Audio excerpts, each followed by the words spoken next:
花莲玉里百年老庙协天宫伫昨个大地当中啦，这个广场的涂骹拢变顺庙口，这个太路呢规片拢翘起来。现场情形安怎？请惠良跟咱讲，惠良。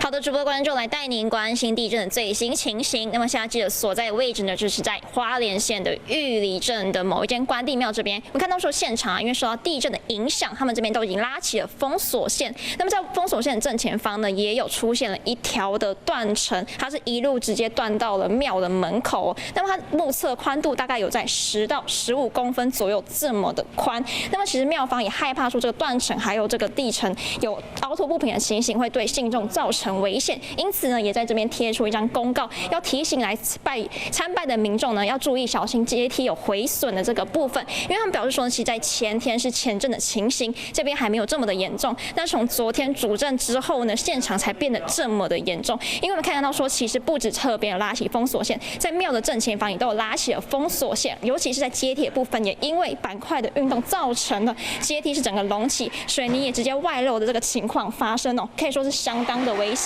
那么其实，在前面的天公炉这边呢，也出现了高低的落差。那我们实际把水平往下放，可以看到说，这个水平可以直接的往下滚。那么也出现了高低的落差。那其实，在天公炉的旁边也出现了这个龟裂的这个情况哦。那么其实是庙方表示说，他们有找水电工来修理，但目前还不确定可不可以来修理完毕。那么其实气象局提醒观众朋友说，其实在花东地区这几天呢，都有可能出现余震的情况，所以因此提醒观众朋友，如果要外出的话，也要小心自身的安全。那么以上现场最新情形，主播。